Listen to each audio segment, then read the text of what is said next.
أعوذ بالله من الشيطان الرجيم. بسم الله الرحمن الرحيم. والمحصنات من النساء إلا ما ملكت أيمانكم كتاب الله عليكم، وأحل لكم ما وراء ذلكم أن تبتغوا بأموالكم محصنين غير مسافحين،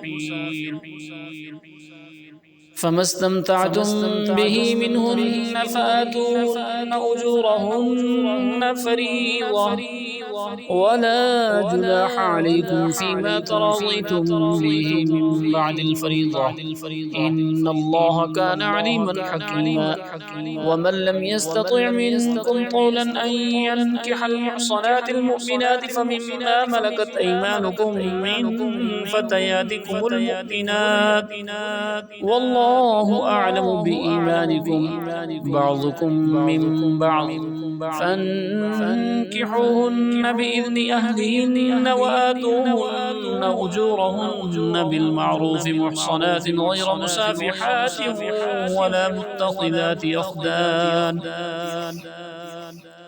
فإذا أحصن فإن أتين بفاحشة فعليهن نصف ما على المحصنات من العذاب، ذلك لمن خشي العنة منكم، وأن تصبروا خير لكم، والله غفور رحيم. يريد الله ليبين لكم ويهديكم سنن الذين من قبلكم ويتوب عليكم، والله عليم حكيم. والله يريد أن يتوب عليكم، ويريد الذين يتبعون الشهوات أن تميلوا مولا عظيما. يريد الله أن يخفف عنكم، وخلق الإنسان ضعيفا. يا أيها الذين آمنوا لا تأكلوا أموالكم بينكم بالباطل إلا أن تكون تجارة عن تراض منكم، ولا تقتلوا أنفسكم، إن الله كان بكم رحيما. ومن يفعل ذلك عدوانا وظلما فسوف نصليه نارا، وكان ذلك على الله يسيرا. إن تجتنبوا كبائر ما تنهون عنه نكفر عنكم سيئاتكم وندخلكم مدخلا كريما. ولا تتمنوا ما فضل الله به بعضكم على بعض، للرجال نصيب مما اكتسبوا وللنساء نصيب مما اكتسبن، واسألوا الله من فضله، إن الله كان بكل شيء عليما. ولكل جعلنا موالي مما ترك الوالدان والأقربون والذين عقدت أيمانكم فآتوهم نصيبهم، إن الله كان على كل شيء شهيدا. الرجال قوامون على النساء بما فضل الله بعضهم على بعض وبما أنفقوا من أموالهم، فالصالحات قانتات حافظات للغيب بما حفظ الله، واللاتي تخافون نشوزهن فعظوهن واهجروهن في المضاجع واضربوهن، فإن أطعنكم فلا تبغوا عليهن سبيلا، إن الله كان عليا كبيرا. وإن خفتم شقاق بينهما فابعثوا حكما من أهلها وحكما من أهلها إن يريدا إصلاحا يوفق الله بينهما، إن الله كان عليما خبيرا. واعبدوا الله ولا تشركوا به شيئا، وبالوالدين إحسانا، وبذي القربى واليتامى والمساكين والجار ذي القربى والجار الجنب والصاحب بالجنب وابن السبيل، وما ملكت أيمانكم إن الله لا يحب من كان مختالا فخورا. الذين يبخلون ويأمرون الناس بالبخل ويكتمون ما آتاهم الله من فضله وأعتدنا للكافرين عذابا مهينا. والذين ينفقون أموالهم رئاء الناس ولا يؤمنون بالله ولا باليوم الآخر ومن يكن الشيطان له قرينا فساء قرينا. وماذا عليهم لو آمنوا بالله واليوم الآخر وأنفقوا مما رزقهم الله وكان الله بهم عليما. إن الله لا يظلم مثقال ذرة وإن تك حسنة يضاعفها ويؤت من لدنه أجرا عظيما. فكيف إذا جئنا من كل أمة بشهيد وجئنا بك على هؤلاء شهيدا. يومئذ يود الذين كفروا وعصوا الرسول لو تسوى بهم الأرض ولا يكتمون الله حديثا. يا أيها الذين آمنوا لا تقربوا الصلاة وأنتم سكارى حتى تعلموا ما تقولون ولا جنبا إلا عابري سبيل حتى تغتسلوا وإن كنتم مرضى أو على سفر أو جاء أحد منكم من الغائط أو لامستم النساء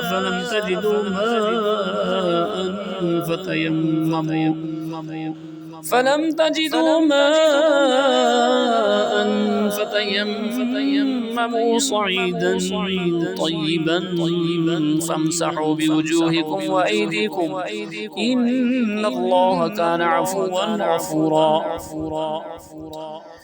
ألم تر إلى الذين أوتوا نصيبا من الكتاب يشترون الضلالة ويريدون أن تضلوا السبيل والله أعلم بأعدائكم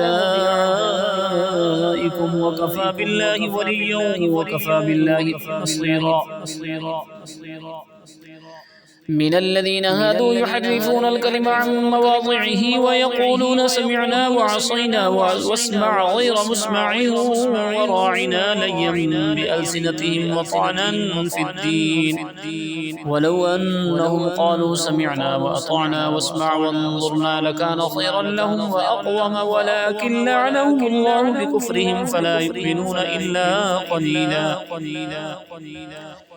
يا أيها الذين أوتوا الكتاب آمنوا بما نزلنا مصدقا لما معكم من قبل أن نطمس وجوها فنردها على أدبارها أو نلعنهم كما لعنا أصحاب السبت وكان أمر الله مفعولا. إن الله لا يغفر أن يشرك به ويغفر ما دون ذلك لمن يشاء ومن يشرك بالله فقد افترى إثما عظيما. ألم تر إلى الذين يزكون أنفسهم بل الله يزكي من يشاء ولا يظلمون فتيلا. انظر كيف يفترون على الله الكذب وكفى به إثما مبينا. ألم تر إلى الذين أوتوا نصيبا من الكتاب يؤمنون بالجبت والطاغوت ويقولون للذين كفروا هؤلاء أهدى من الذين آمنوا سبيلا. أولئك الذين لعنهم الله ومن يلعن الله فلن تجد له نصيرا. أم لهم نصيب من الملك فإذا لا يؤتون الناس نقيرا. أم يحسدون الناس على ما آتاهم الله من فضله فقد آتينا آل إبراهيم الكتاب والحكمة وآتيناهم ملكا عظيما. فمنهم من آمن به ومنهم من صد عنه وكفى بجهنم سعيرا إن الذين كفروا بآياتنا سوف نصليهم نارا كلما نضجت جلودهم بدلناهم جلودا غيرها ليذوقوا العذاب إن الله كان عزيزا حكيما والذين آمنوا وعملوا الصالحات سندخلهم جنات تجري من تحتها الأنهار خالدين فيها أبدا لهم فيها أزواج مطهرة وندخلهم ظلا ظليلا إن الله يأمركم أن تؤدوا الأمانات إلى أهلها وإذا حكمتم بين الناس أن تحكموا بالعدل إن الله نعم ما يعظكم به إن الله كان سميعا بصيرا يا أيها الذين آمنوا أطيعوا الله وأطيعوا الرسول وأولي الأمر منكم فإن تنازعتم في شيء فردوه إلى الله والرسول إن كنتم تؤمنون بالله واليوم الآخر ذلك خير وأحسن تأويلا ألم تر إلى الذين يزعمون أنهم آمنوا بما أنزل إليك وما أنزل من قبلك يريدون أن يتحاكموا إلى الطاغوت وقد أمروا أن يكفروا به ويريد الشيطان أن يضلهم ضلالا بعيدا وإذا قيل لهم تعالوا إلى ما أنزل الله وإلى الرسول رأيت المنافقين يصدون عنك صدودا فكيف إذا أصابتهم مصيبة بما قدمت أيديهم ثم جاءوك يحلفون بالله إن أردنا إلا إحسانا وتوفيقا أولئك الذين يعلم الله ما في قلوبهم فأعرض عنهم وعظهم وقل لهم في أنفسهم قولا بليغا وما أرسلنا من رسول إلا ليطاع بإذن الله ولو أنهم إذ ظلموا أنفسهم جاءوك فاستغفروا الله واستغفر لهم الرسول لوجدوا الله توابا رحيما فلا وربك لا يؤمنون حتى يحكموك فيما شجر بينهم ثم لا يجدوا في أنفسهم حرجا مما قضيت ويسلموا تسليما ولو أنا كتبنا عليهم أن اقتلوا أنفسكم أو اخرجوا من دياركم ما فعلوه إلا قليل منهم ولو أنهم فعلوا ما يوعظون به لكان خيرا لهم وأشد تثبيتا وإذا لآتيناهم من لدنا أجرا عظيما ولهديناهم صراطا مستقيما ومن يطع الله والرسول فأولئك مع الذين أنعم الله عليهم من النبيين والصديقين والشهداء والصالحين وحسن أولئك رفيقا ذلك الفضل من الله وكفى بالله عليما يا أيها الذين آمنوا خذوا حذركم فانفروا ثبات أو انفروا جميعا وإن منكم لمن لا يبطئن فإن أصابتكم مصيبة قال قد أنعم الله علي إذ لم أكن معهم شهيدا ولئن أصابكم فضل من الله ليقولن كأن لم تكن بينكم وبينه مودة يا ليتني كنت معهم فأفوز فوزا عظيما فليقاتل في سبيل الله الذين يسرون الحياة الدنيا بالآخرة ومن يقاتل في سبيل الله فيقتل أو يغلب فسوف نؤتيه أجرا عظيما وما لكم لا تقاتلون في سبيل الله والمستضعفين من الرجال والنساء والولدان الذين يقولون ربنا ربنا أخرجنا من هذه القرية الظالم أهلها واجعل لنا من لدنك وليا واجعل لنا من لدنك نصيرا. الذين آمنوا يقاتلون في سبيل الله والذين كفروا يقاتلون في سبيل الطاغوت فقاتلوا أولياء الشيطان إن كيد الشيطان كان ضعيفا. ألم تر إلى الذين قيل لهم كفوا أيديكم وأقيموا الصلاة وآتوا الزكاة فلما كتب عليهم القتال إذا فريق منهم يخشون الناس كخشية الله أو أشد خشية وقالوا ربنا لم كتبت علينا القتال لولا أخرتنا إلى أجل قريب قل متاع الدنيا قليل والآخرة خير لمن اتقى ولا تظلمون فتيلا.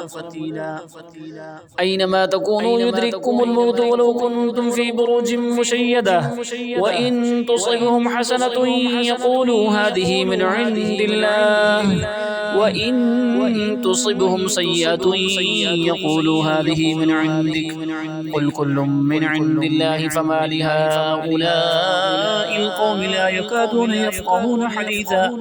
ما أصابك من حسنة فمن الله وما أصابك من سيئة فمن نفسك وأرسلناك للناس رسولا وكفى بالله شهيدا.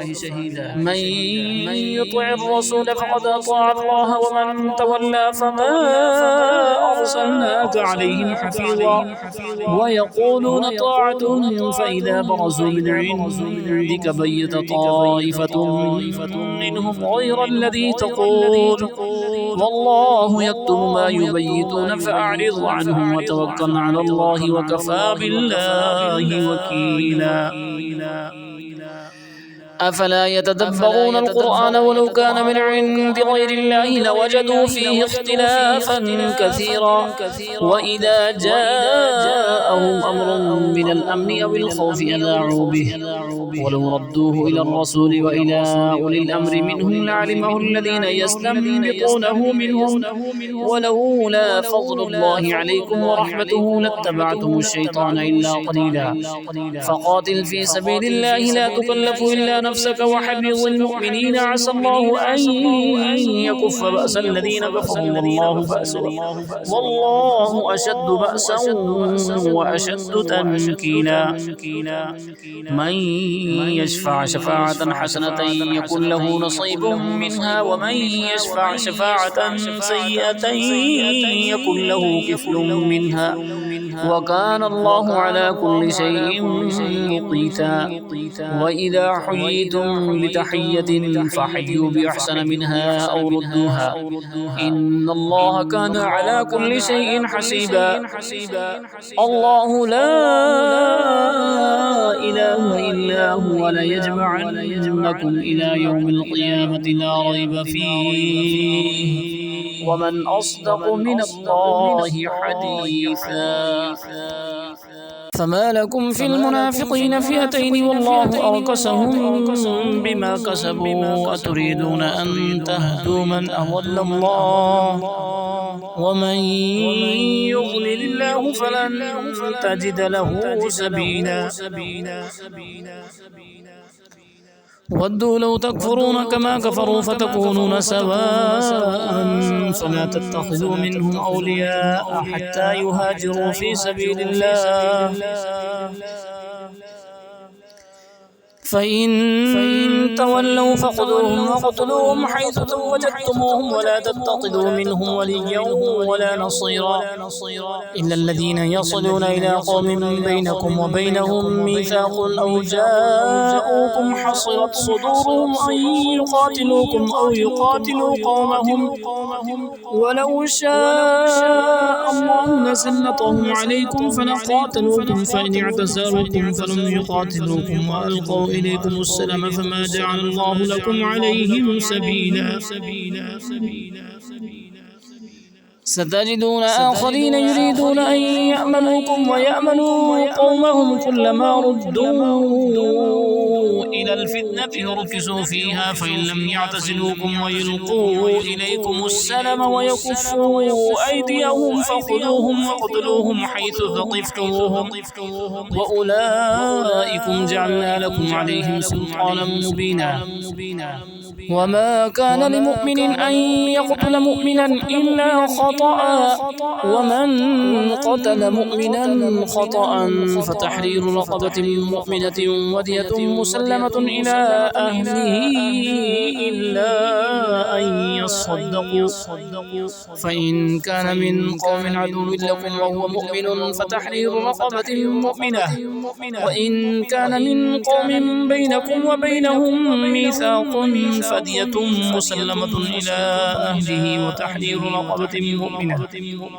فمن لم يجد فالصيام شهرين متتابعين توبة من الله وكان الله عليما حكيما ومن يقتل مؤمنا متعمدا فجزاؤه جهنم خالدا فيها وغضب الله عليه ولعنه وأعد له عذابا عظيما يا أيها الذين آمنوا إذا ضربتم في سبيل الله فتبينوا ولا تقولوا لمن ألقى إليكم السلام لست مؤمنا تبتغون عرض الحياة الدنيا فعند الله مغانم كثيرة كذلك كنتم من قبل فمن الله عليكم فتبينوا إن الله كان بما تعملون خبيرا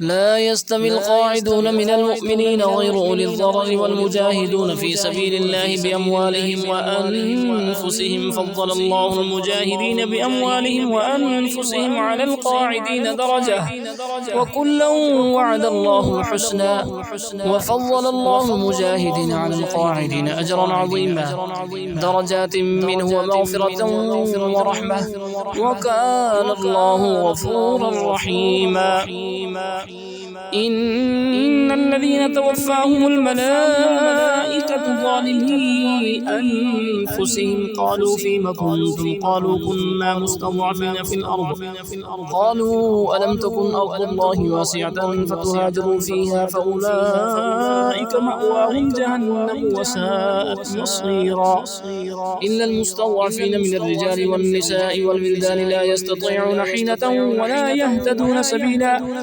فأولئك عسى الله أن يعفو عنهم وكان الله عفوا غفورا ومن يهاجر في سبيل الله يجد في الأرض مراغما كثيرا وسعة ومن يخرج من بيته مهاجرا إلى الله ورسوله ثم يدركه الموت فقد وقع أجره على الله وكان الله غفورا رحيما وإذا ضربتم في الأرض فليس عليكم جناح أن تقصروا من الصلاة وإن خفتم أن يفتنكم الذين كفروا إن الكافرين كانوا لكم عدوا مبينا وإذا كنت فيهم فأقمت لهم الصلاة فلتقم طائفة منهم معك وليأخذوا أسلحتهم فإذا سجدوا فليكونوا من ورائكم ولتأت طائفة أخرى لم يصلوا فليصلوا معك وليأخذوا حذرهم وأسلحتهم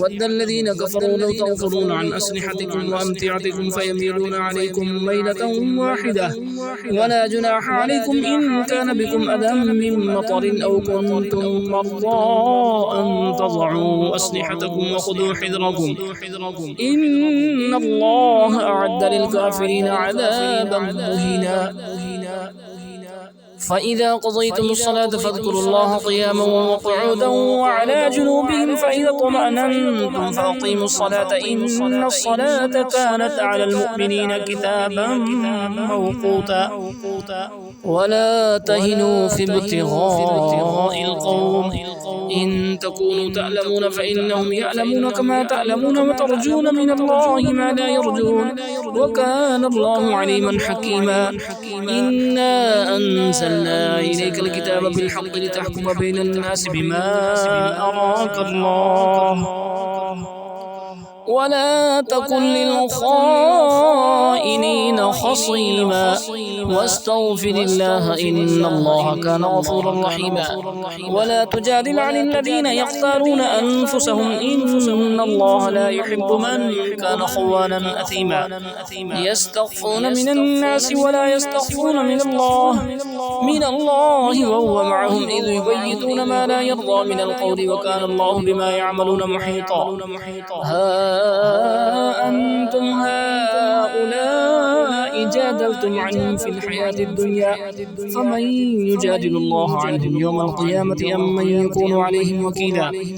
ومن يعمل سوءا أو يظلم نفسه ثم يستغفر الله يجد الله غفورا رحيما. ومن يكسب إثما فإنما يكسبه على نفسه وكان الله عليما حكيما. ومن يكسب خطيئة أو إثما ثم يرمي به بريئا فقد احتمل بهتانا وإثما مبينا. ولولا فضل الله عليك ورحمته لهمت طائفة منهم أن يضلوك وما يضلون إلا أنفسهم وما يضرونك من شيء. وأنزل الله عليك الكتاب والحكمة وعلمك ما لم تكن تعلم وكان فضل الله عليك عظيما. لا خير في كثير من نجواهم إلا من أمر بصدقة أو معروف أو إصلاح بين الناس ومن يفعل ذلك ابتغاء مرضات الله فسوف نؤتيه أجرا عظيما. ومن يشاقق الرسول من بعد ما تبين له الهدى ويتبع غير سبيل المؤمنين نوله ما تولى ونصله جهنم وساءت مصيرا. إن الله لا يغفر أن يشرك به ويغفر ما دون ذلك لمن يشاء ومن يشرك بالله فقد ضل ضلالا بعيدا. إن يدعون من دونه إلا إناثا وإن يدعون إلا شيطانا مريدا لعنه الله وقال لأتخذن من عبادك نصيبا مفروضا ولأضلنهم ولأمنينهم ولآمرنهم فليبتكن آذان الأنعام ولآمرنهم فليغيرن خلق الله ومن يتخذ الشيطان وليا من دون الله فقد خسر خسرانا مبينا. يعدهم ويمنيهم وما يعدهم الشيطان إلا غرورا أولئك مأواهم جهنم ولا يجدون عنها محيصا. والذين آمنوا وعملوا الصالحات سندخلهم جنات تجري من تحتها الأنهار خالدين فيها أبدا وعد الله حقا ومن أصدق من الله قيلا. ليس بأمانيكم ولا أماني أهل الكتاب من يعمل سوءا يجز به ولا يجد له من دون الله وليا ولا نصيرا. ومن يعمل من الصالحات من ذكر أو أنثى وهو مؤمن فأولئك يدخلون الجنة ولا يظلمون نقيرا. ومن أحسن دينا ممن أسلم وجهه لله وهو محسن واتبع ملة إبراهيم حنيفا واتخذ الله إبراهيم خليلا. ولله ما في السماوات وما في الأرض وكان الله بكل شيء محيطا. ويستفتونك في النساء قل الله يفتيكم فيهن وما يتلى عليكم في الكتاب في يتامى النساء اللاتي لا تؤتونهن ما كتب لهن وترغبون أن تنكحوهن والمستضعفين من الولدان من الولدان وأن تقوموا لليتامى بالقسط وما تفعلوا من خير فإن الله كان به عليما. وإن امرأة خافت من بعلها نشوزا أو إعراضا فلا جناح عليهما أن يصلحا بينهما صلحا والصلح خير. وأحضرت الأنفس الشح وإن تحسنوا وتتقوا فإن الله كان بما تعملون خبيرا. ولن تستطيعوا أن تعدلوا بين النساء ولو حرصتم فلا تميلوا كل الميل فتذروها كالمعلقة. وإن تصلحوا وتتقوا فإن الله كان غفورا رحيما. وإن يتفرقا يغن الله كلا من سعته وكان الله واسعا حكيما.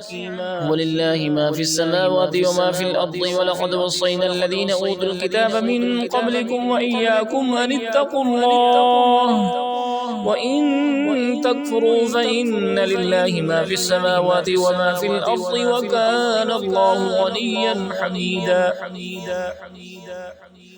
ولله ما في السماوات وما في الأرض وكفى بالله وكيلا.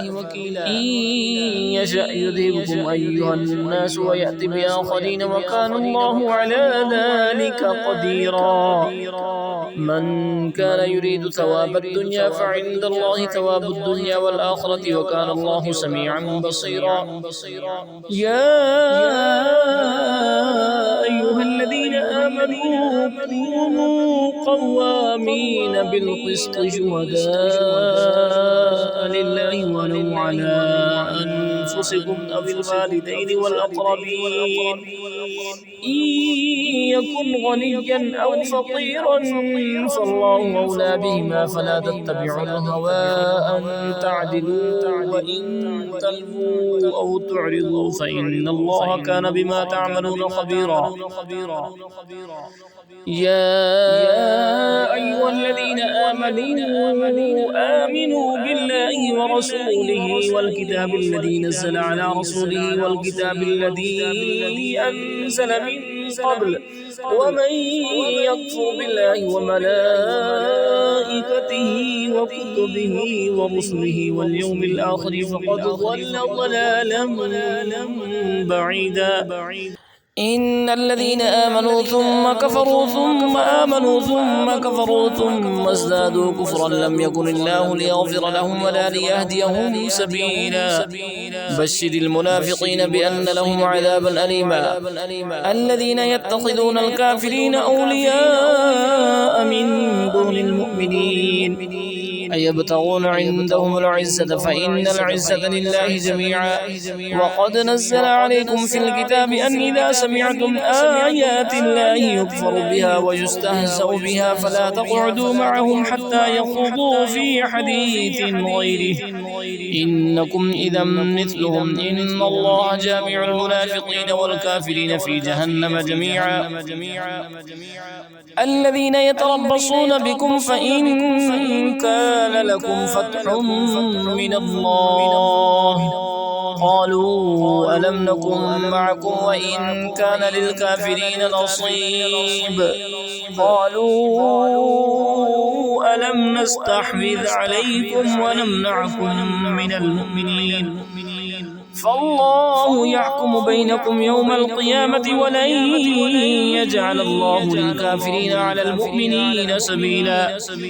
إن المنافقين يخادعون الله وهو خادعهم وإذا قاموا إلى الصلاة قاموا كسالى يراءون الناس ولا يذكرون الله إلا قليلا مذبذبين بين ذلك لا إله هؤلاء ولا إله هؤلاء ومن يضلل الله فلن تجد له سبيلا. يا أيها الذين آمنوا لا تتخذوا الكافرين أولياء من دون المؤمنين أتريدون أن تجعلوا لله عليكم سلطانا مبينا إن المنافقين في الدرك الأسفل من النار ولن تجد لهم نصيرا إلا الذين تابوا وأصلحوا واعتصموا بالله وأخلصوا دينهم لله فأولئك مع المؤمنين وسوف يؤتي الله المؤمنين أجرا عظيما. ما يفعل الله بعذابكم إن شكرتم وآمنتم وكان الله شاكرا عليما.